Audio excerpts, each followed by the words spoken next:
Assalamualaikum warahmatullahi wabarakatuh. Alhamdulillah wassalatu wassalamu ala Rasulillah Muhammad ibn Abdillah wa ala alihi wa sahbihi wa mawalah wa la haula wa la quwata illa billah wa ba'd. Ibu-ibu, bapak-bapak dan saudara-saudara, setelah saya menyampaikan rasa syukur kehadirat Allah Subhanahu wa taala, bersolawat kepada Rasulullah sallallahu alaihi wasallam, kita akan melanjutkan lagi tentang zakat fitri. Kita sekarang akan bicara tentang bentuk zakat fitri, bentuknya. Jadi yang ditokne itu apa kan gitu. Jadi bentuk zakat fitri itu berupa makanan pokok. Makanan pokok seperti kurma, gandum, kismis, keju dan semacamnya. Kok nggak disebut beras ya gitu kan? Dulu di masa Rasulullah itu memang tidak mengeluarkan zakat fitri beras. Kenapa begitu? Ya nggak ada kok. Gitu. Orang-orang Arab tidak terbiasa makan nasi beras gitu kan. Maka makanan pokoknya. Lah kita di sini itu makanan pokoknya nasi beras. Kalau ada yang makanan pokoknya nasi gandum ya nasi gandum. Kalau makanan pokoknya tiwul gitu. Dulu itu Wonogiri itu kan terkenal kalau zaman kita SD itu kan makanan pokok Wonogiri adalah tiwul atau gaplek gitu. Kemudian Madura itu jagung gitu. Itu dulu. Sekarang nggak ada orang Wonogiri makan makanan pokoknya tiwul itu. Tiwul itu sudah apa namanya? Malah makanan untuk orang-orang yang piknik itu. Ya, ini. Jadi makanan pokok yang ada di situ apa? Kalau gitu bisa berubah, bisa. Kalau dulu di Indonesia Timur kan sagu, sekarang juga sudah tidak lagi sagu. Makanan pokoknya ya nasi beras. Tapi kalau ada masih yang makanan pokok sagu, ya sagu gitu. Ya, jadi ini artinya yang semacamnya. Inilah pendapat yang benar sebagaimana dipilih para ulama, baik Malikiyah, Syafi'iyah. Kemudian Syekhul Islam Ibnu Taimiyah itu juga menyatakan seperti itu di dalam kitab fatwanya. Namun hal ini diselisih oleh Imam Hanabilah, diselisihi. Yang membatasi macam zakat fitri hanya dalil yaitu kurma dan gandum. Jadi kalau misalnya di pengajian ada yang mengatakan pokoknya yang dikeluarkan ya hanya kurma dan gandum, ya sudah nggak usah diajak, nggak usah dipertengkarkan gitu kan, karena memang ada yang berpendapat seperti itu. Tapi mayoritas di Indonesia ini kan Syafi'iyah, mereka menggunakan istilah yang sejenisnya. Jadi makanan pokok yang sejenisnya. Kalau di sana itu kurma, gandum, di sini beras, makanan pokoknya beras ya beras gitu. Ya, ini penting ini. Nah, pendapat yang lebih tepat sudah barang tentu menurut kita. Itu pendapat yang pertama tadi. Jadi bisa kurma, bisa gandum, bisa keju, bisa beras karena makanan pokoknya itu. Jadi orang yang punya makanan pokok nasi beras ya nasi beras. Itu bentuk zakat fitrinya. Nah, perlu diketahui kaum muslimin rahimakumullah. Perlu diketahui bahwa Nabi Shallallahu alaihi wasallam mewajibkan zakat fitri itu dengan satu sok kurma atau gandum. Karena inilah makanan pokok penduduk Madinah waktu itu. Seandainya itu bukan makanan pokok mereka, tetapi mereka mengkonsumsi makanan pokok lainnya, tentu Sallallahu alaihi wasallam itu tidak akan membebani mereka mengeluarkan zakat fitri dengan bukan makanan yang terbiasa dimakan oleh mereka.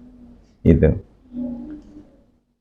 Jadi sebagaimana juga dalam membayar kafarah diperintahkan seperti itu. Allah berfirman,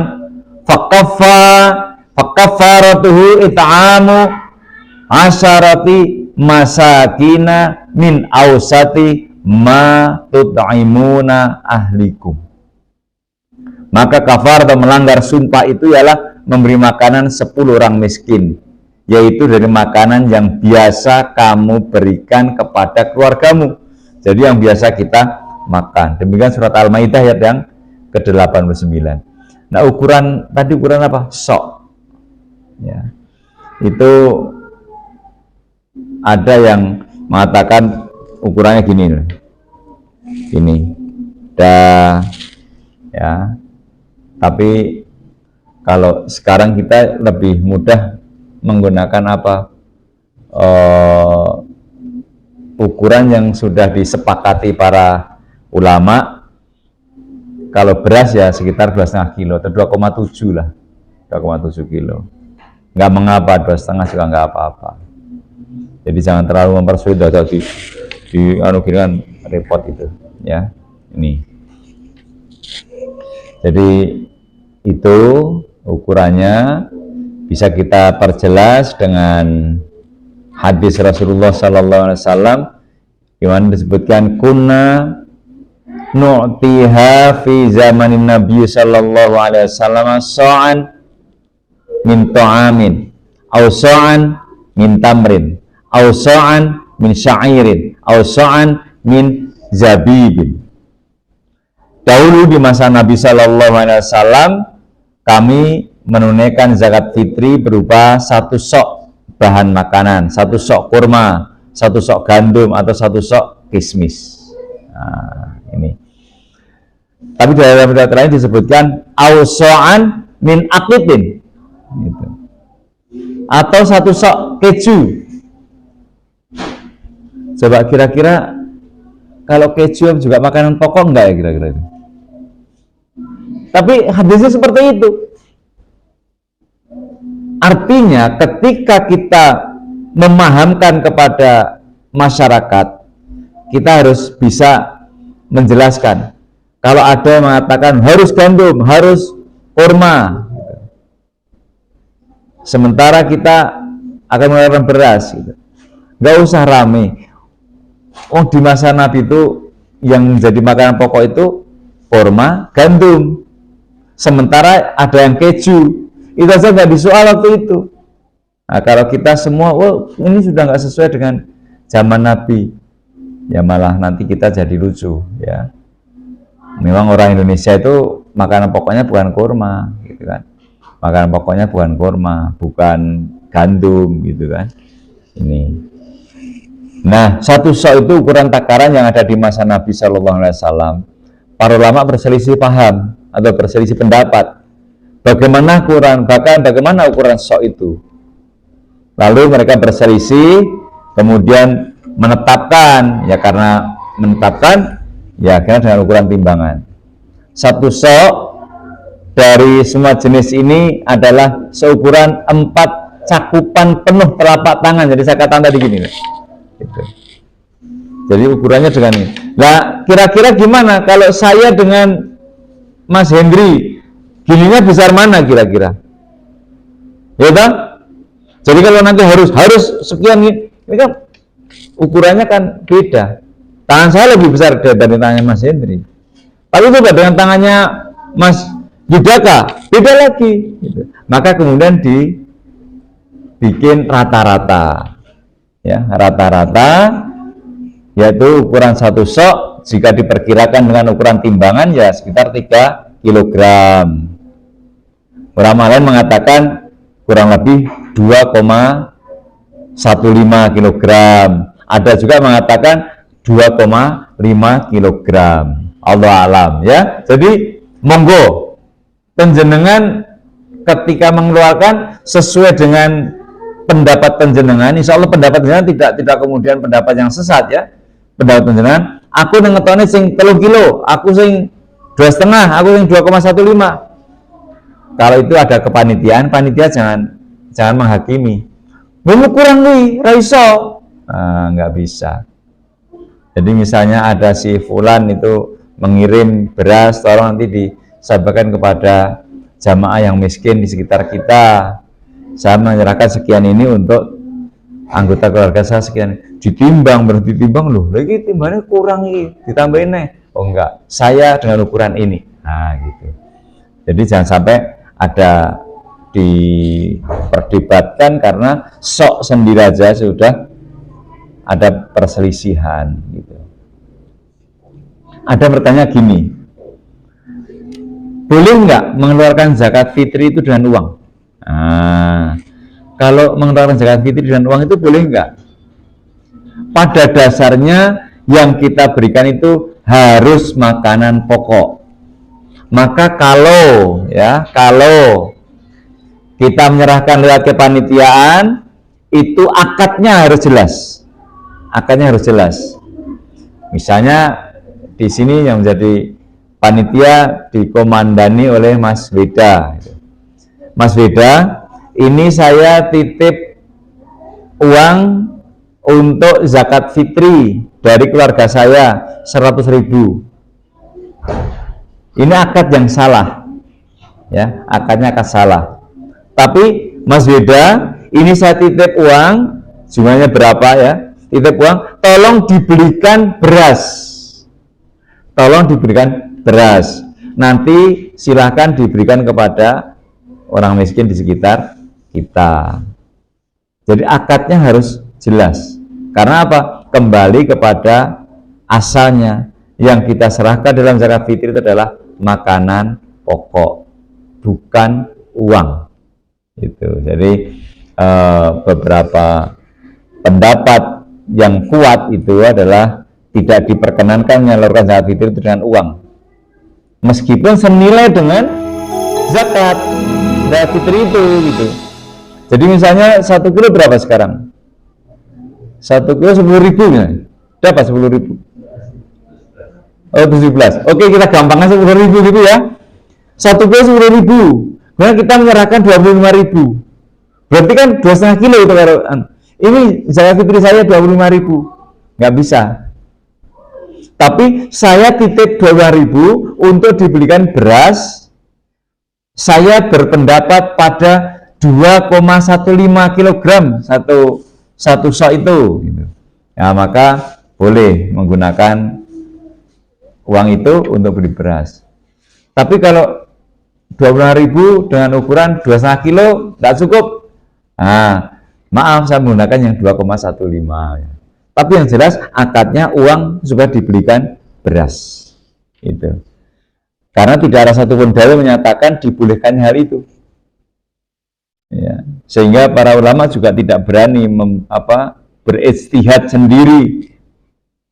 Jangankan sendiri, ijtihad jama'i aja sampai sekarang belum ada. Dan insya Allah tidak ada, gitu ya. Ini.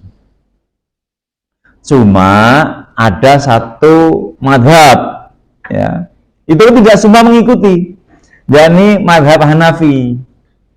Di kalangan madhab Hanafi itu boleh diganti dengan uang, lainnya tidak. Nah, termasuk kita di masyarakat kita, ya tadi di akadnya dijelaskan seperti itu. Nah, maka kalau kita mengatakan pendapat yang paling tepat gitu, menurut kita kan, jadi jangan sampai kita itu nggak sah. Nah, sementara yang satu, saya mengikuti pendapat Hanafi kok, gitu kan. Nah, kita nggak perlu rame-rame, tapi kita akan mengatakan bahwa di masyarakat kita ini pendapatnya adalah sesuai dengan pendapat Syafi'i, Maliki, kemudian Hambali. Gitu. Oke, itu agak mudah. Pernah ini yang dijadikan dalil ya. Pernah Abu Dawud itu mengatakan gini, qila li Ahmad wa ana asma'u. Jadi Abu Dawud itu ketika ada yang bertanya kepada Imam Ahmad, itu dia mendengar gitu. Maka qila li Ahmad wa ana asma'. Abu Dawud mengatakan Imam Ahmad ditanya dan aku mendengarnya, aku menyimaknya gitu. Uti darahim, yakni fi shadaqatul fitri. Qala akhafu alla yujzi'ahu khilafu sunnati Rasulillah sallallahu alaihi wasallam. Imam Ahmad ditanya dan aku menyimaknya. Beliau ditanya oleh seseorang, bolehkah aku menyerahkan beberapa uang dirham untuk zakat fitri? Jawaban Imam Ahmad, aku khawatir seperti itu tidak sah. Jadi kan enak tak ini? Jadi aku khawatir seperti itu tidak sah. Jadi mengeluarkan zakat fitri dan uang itu berarti menyelisihi perintah Rasulullah Shallallahu Alaihi Wasallam. Itu kata Imam Ahmad. Nah, maka apa yang perlu kita perhatikan, akad itu harus kita jelaskan. Tolong ini nanti dibelikan. Tapi yang paling indah lagi mana? Kita harus beli sendiri ke pasar, beli beras, kemudian diserahkan. Atau misalnya gini, menyerahkan zakat fitri sendiri, nggak apa-apa. Ya, jadi di kampung diberi sendiri, diberikan sendiri itu boleh saja, dan itu bagus malah. Sekalian silaturahim gitu kan, sekalian silaturahim. Nah, terakhir kita akan bicara penerimanya, karena kemarin ada yang bilang, Pak Teguh, nanti penjenengan kita jatah zakat fitrinya sebagai sabilillah. Wah, ini nggak boleh main-main gitu ya, nggak boleh. Saya katakan, oh nggak bisa. Jadi penerima zakat fitri itu siapa sebenarnya? Para ulama memang berselisih pendapat mengenai siapakah yang berhak diberikan zakat fitri.